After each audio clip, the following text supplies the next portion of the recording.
여기는 서울에서 보내드리는 KCNTV의 한중 방송입니다. 청취자 여러분 안녕하십니까? 지금부터 이 시간 방송을 시작하겠습니다. 주간 뉴스를 보내드리겠습니다. 주간 뉴스 주요 내용입니다. 2월 11일 개성공단이 폐쇄됐습니다. 2월 12일부터 민원 처리 법령 개정안을 전부 실시한다고 행정자치부가 밝혔습니다. 한국 법무부가 중국인들에게 10년 유효 비자를 발급합니다.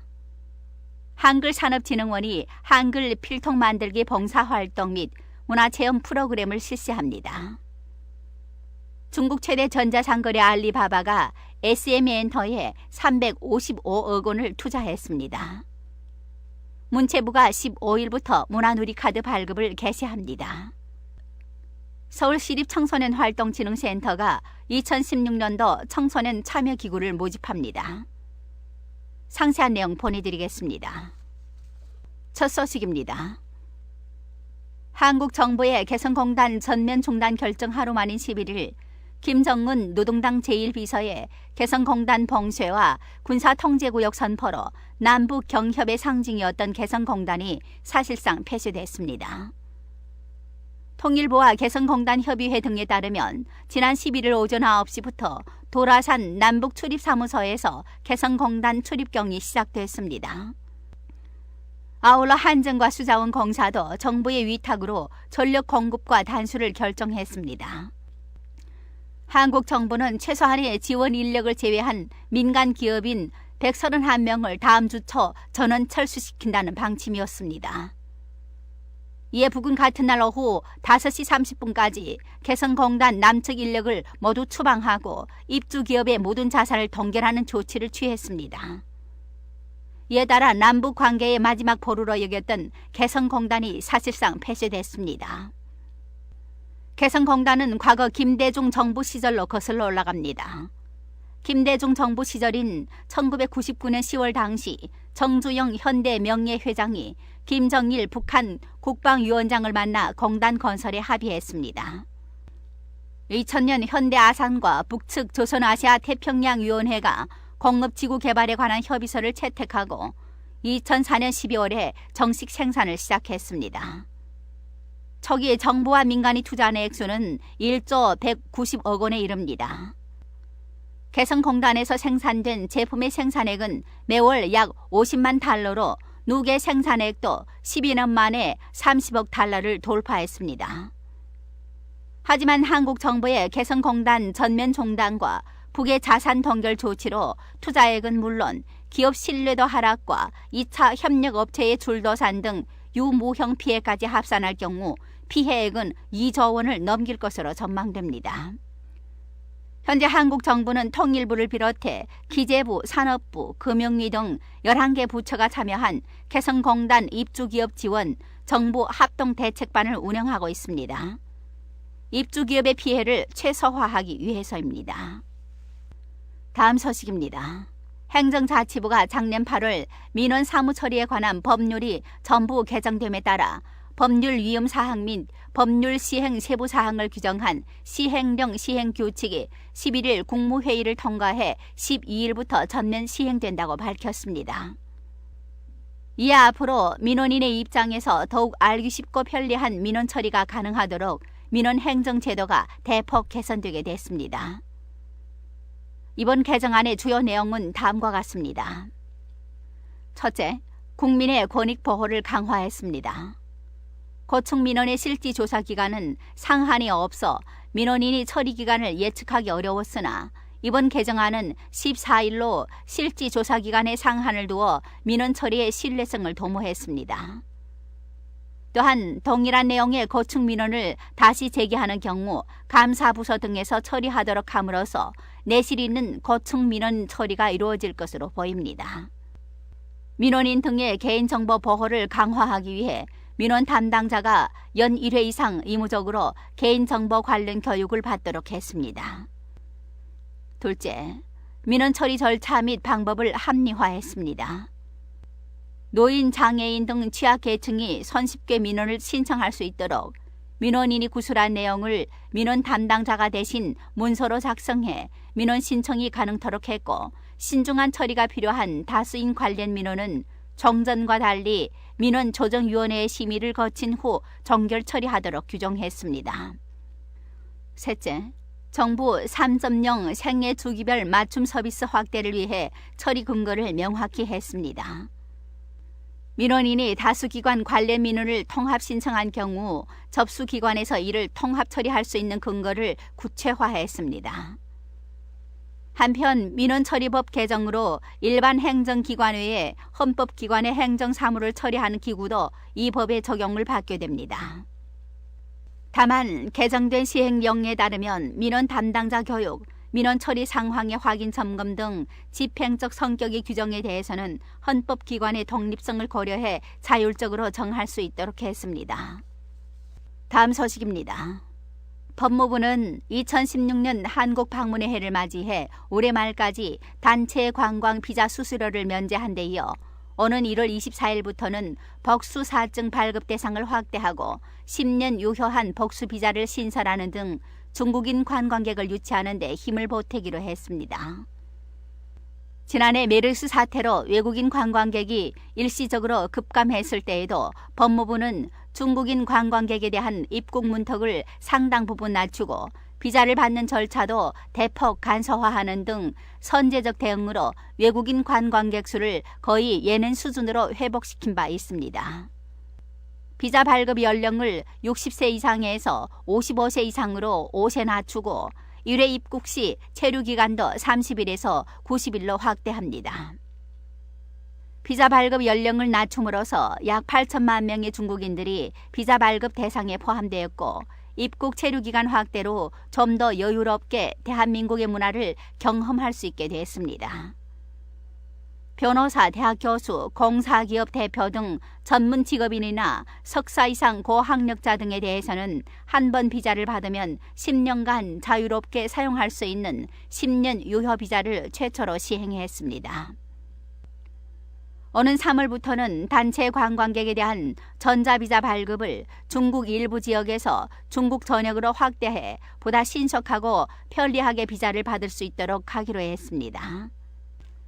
하반기에는 패션, 미용, 문화체험 등 한류 콘텐츠와 관광이 결합된 한류 비자를 신설하는 등 관광객 유치를 다변화해 관련 산업 분야에 일자리가 창출될 수 있도록 적극 지원할 계획입니다.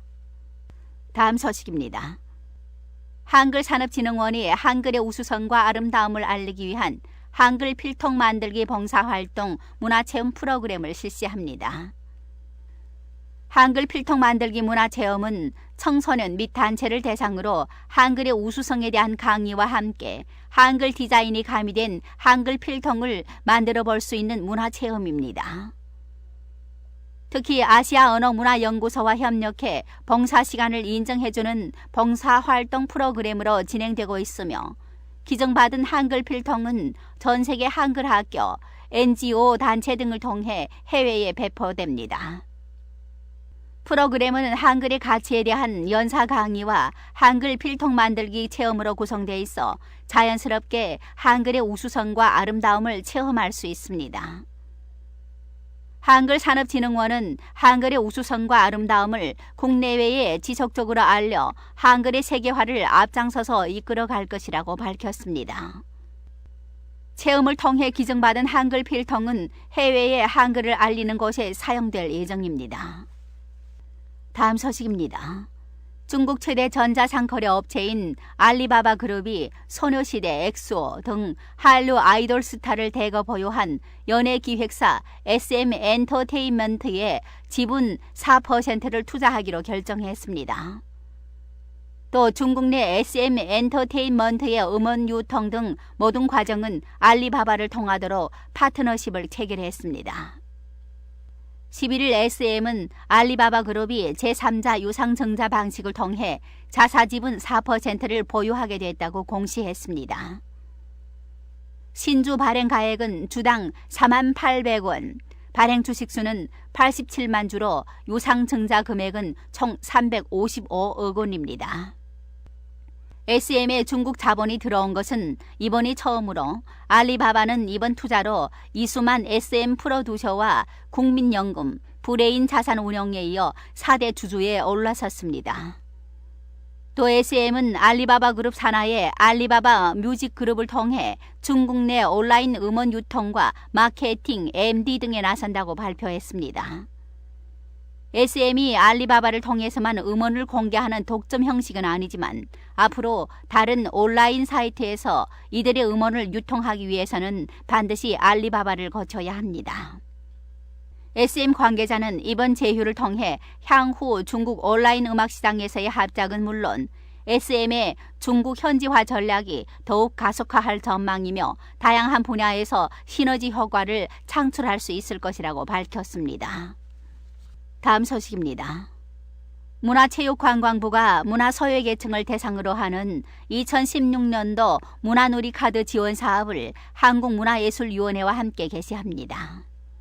통합문화유형권 사업은 국민이 문화예술로 더욱 행복해지는 문화용성 시대를 만들어가는 문체부의 대표 정책 중 하나로서 올해 150만 명의 저소득층 대상자가 혜택을 누릴 것으로 예상됩니다. 2016년도 문화누리카드 사업비는 785억 원입니다.